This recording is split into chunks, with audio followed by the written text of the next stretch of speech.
Magandang buhay mga tugang! Kumusta kayong lahat dyan? So sana nasa mabuti kayong kalagayan. Yan mga tugang, so meron tayong panibagong videong gagawin. So ito ay tungkol sa pagbibigay ng tablet ni Yorme sa Batang Maynila. So pero bago yan, so welcome back to our YouTube channel. It's me, Teacher Dig. So don't forget to subscribe and like and share as well. So para updated din kayo sa aming videos. So yan mga tugang.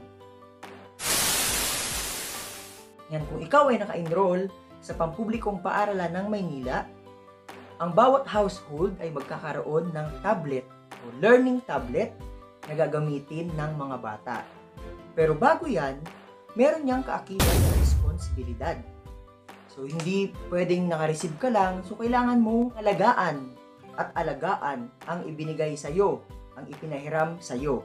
So yan. So bago mag-release ang paaralan, ang pampublikong paaralan ng learning tablet, kailangan ng magulang magpirma sa tinatawag na affidavit of undertaking. Kasi magre-receive kayo ng tablet na ito ay pagmamay-ari ng LGU ng Maynila.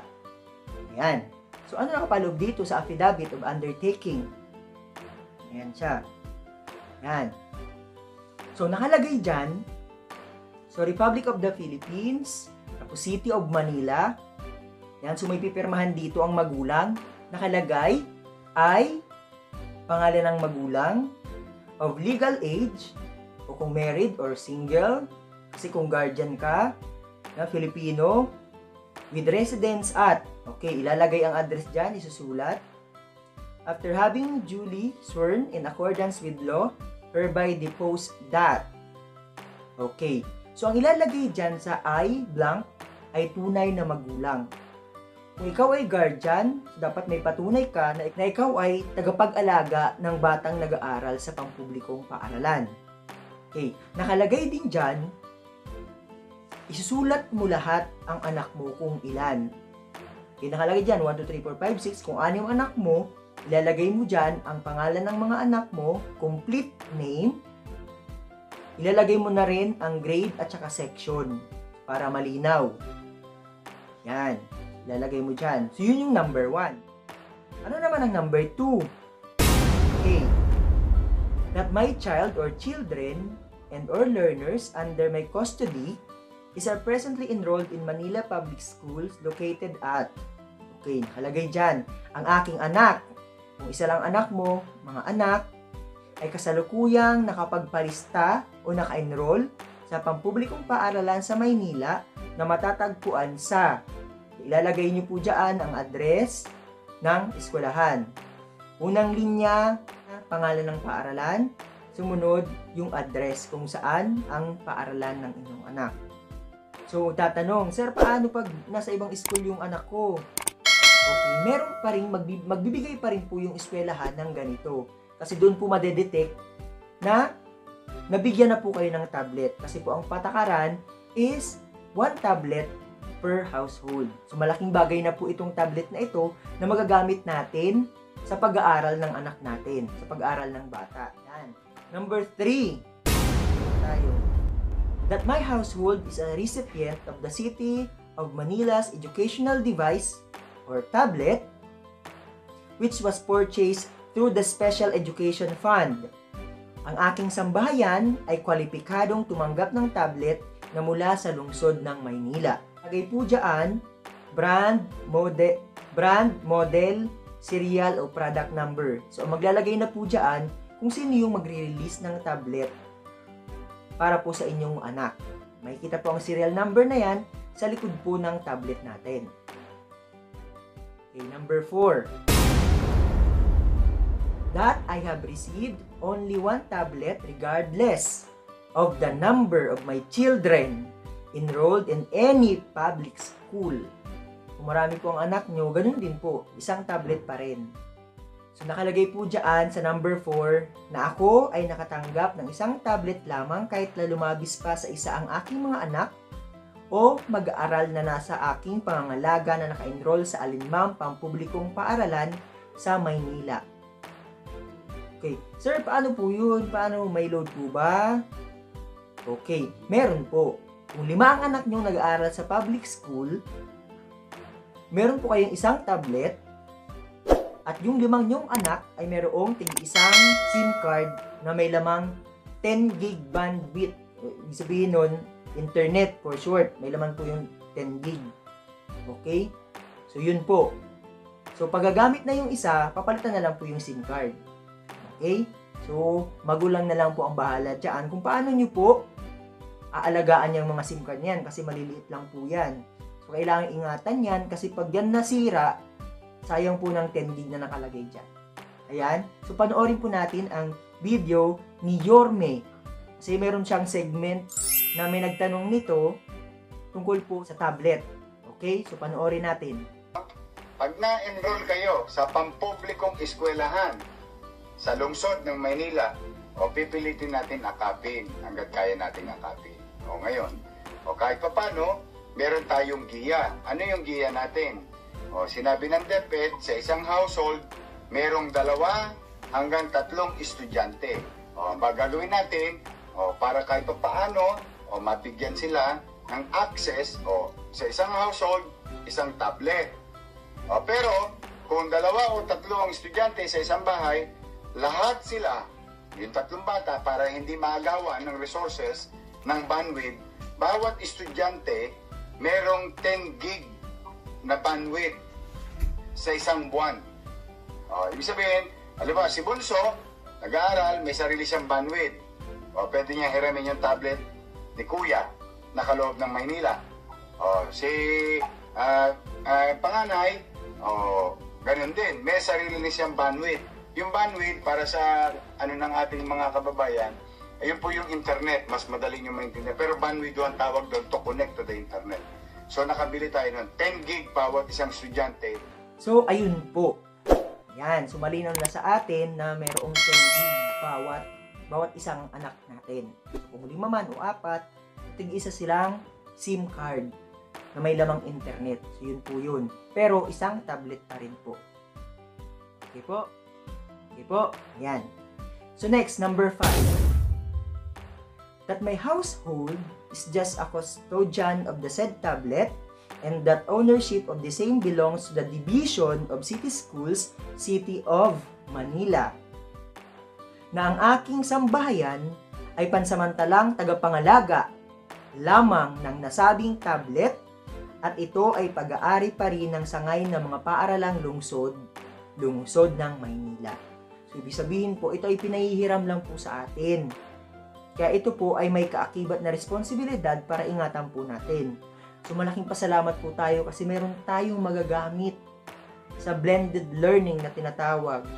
So wala po tayong magagawa sa crisis na ito, sa pandemic na ito, kundi gawa na lang tayo ng solusyon kagaya nito. Kaya malaking pasalamat tayo kay Yorme. Okay? Dahil nag-initiate siya ng ganitong pamamaraan para matuloy pa rin ang education ng ating mga anak, ng ating mga mag-aaral ng Maynila. Number 6, that I will supervise my child or children in the use of the said device during class hours and to ensure the use of the same purely for educational purposes only. Okay po. So yan, nandyan po pa rin ang pag-guide ng magulang para mapangalagaan at maalagaan ang tablet na pinamigay ni Yorme. Ayun po. So nagagabayan ko ang aking anak o mga anak sa paggamit ng tablet at sisiguraduhin na ito ay gagamitin lamang sa pag-aaral. Okay. So yung tablet po natin ay mayroong educational content. Okay, meron na po siyang nakalagay na Google Classroom, kung yun po yung gagamitin. So pwede po yun. Basta related lahat sa education, sa pag-aaral, pwede po yun. Okay po? Yan. So, hindi siya pwede sa games kung ML. No. Hindi po pwede yun. Okay? So, alagaan natin ang tablet na yan. Number 7. That I will observe due diligence in taking care of the said tablet for and in behalf of my child or children, and I will report immediately to the school head in case the device is defective, damaged, or lost. Okay po. Ano yan? na pangangalagaan ko ang nasabing tablet para sa aking mga anak at kaagad kong ipaalam sa punong guro kung ito ay depektibo, nasira, o nawala. Ayun po yun. So yan, so immediately dapat masabi natin na nasira or may diferensya. Ayun po. O kaya sa principal, sa advisor, ipaalam. Yan, kasi merong, sabi ni Yorme, merong service center ang tablet na ipamimigay. So kung may diferensya man, merong service center ito. Okay po? So yan. So panoorin natin ang video ulit ni Yorme tungkol dito. May tanong siya. Bilang teacher po, gusto ko pong itanong kung meron pa bang service center na pwedeng puntahan in case na magkaroon ng problema ng laptop ng teacher at tablet ng students. Ay, alam mo, ang ganda ng tanong niya. Okay. Jeff, ang galing mo. Sa totoo lang. Alam niyo bakit? Kasi, noong nagpa-TOR tayo, sinabi natin sa mananalong bidder, kailangan meron siyang service center sa Maynila. Ayan, Jeff, sigurado ako may service center tayo para sa ating mga tablet ng ating mga estudyante at saka meron tayong service center sa laptop para sa mga teacher.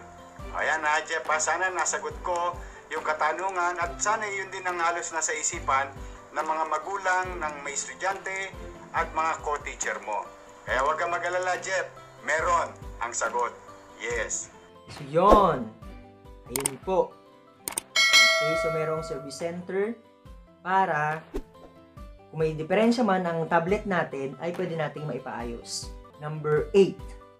That I will not pawn, mortgage, or dispose the said device, the tablet. Okay, tablet po ang tinutukoy by way of donation, transfer, sale, or even lend the same to any person. I will be held responsible for loss or damage unless it is due to force majeure. Ibig sabihin na hindi ko isasanla, ibebenta, ibibigay, o pahihiram ang nasabing gadget o ang nasabing tablet. O kaya ibig sabihin, ipahihiram. Ipahihiram sa iba, sa kapitbahay, o kasi meron naman sila. Okay? So, talagang alagaan natin na atin yun. Okay po? So, para kung pahiram mo yun, baka masira o ikaw yung responsable dyan. So yun po. So, yun nakasabi dito sa ating affidavit of undertaking. Kaya dapat sundin po natin ito. Okay, ako ay mananagot sakaling ito ay mawala o masira, liban na lamang kung ito ay bunsod ng kadahilanang wala sa aking control. Okay, so ayun po ang ating number 8. Okay, sana malinaw po ito ha. Yan, so kasi kailangan alagaan ang tablet at ingatan. Okay po. Okay, next. Number 9. That by reason of moving up, graduation, transfer, or dropping out, I will return the tablet to the school in good and usable condition within 5 days from date of graduation, transfer, or dropping out. If I fail to return or report within the grace period, I will be responsible for the damage or loss of the same. Even if it happened under force majeure, so yun, ano ibig sabihin na naman po? Na aking ibabalik sa paaralan ang tablet na nasa mabuti at gumaganang kalagayan sa loob ng 5 araw mula sa petsa ng pagtatapos, paglipat, paghinto, kung ang aking anak ay aalis o lilipat ng paaralan, o makakatapos o hihinto sa pag-aaral.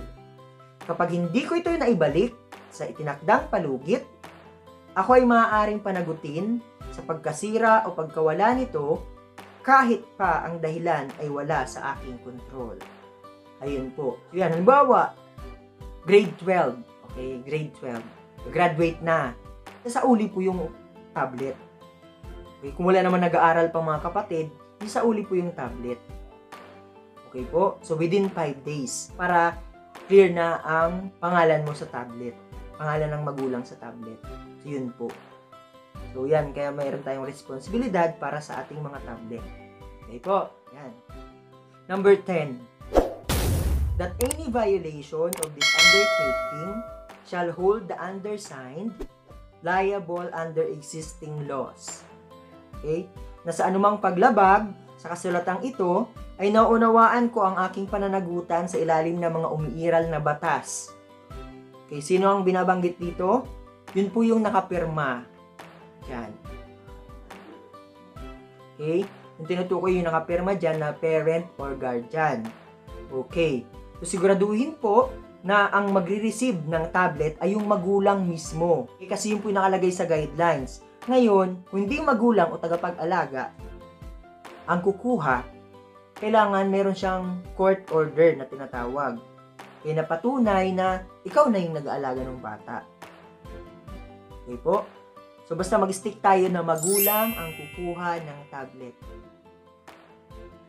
Okay po ba tayo doon?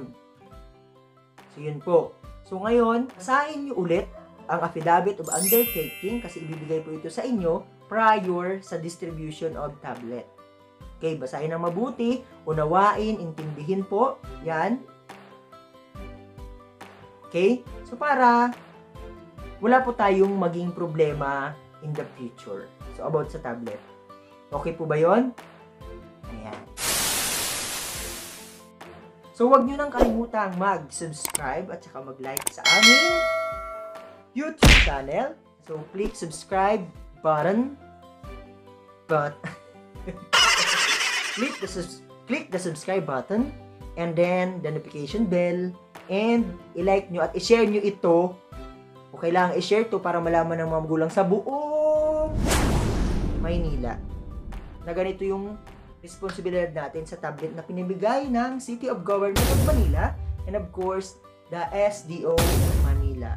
So thank you Yorme, thank you sa SDO Manila headed by Schools Division Superintendent Dr. Magdalena Lee. Yun po. And of course, the LGU of Manila, headed by Mayor Isko Moreno. Ayun po. So yan, mga tugang. So salamat tunon. Sa Bicol, salamat tunon. And thank you so much po sa inyong lahat na pagsuporta sa aming YouTube channel. So, ingat kayo palagi and keep safe. Bye-bye!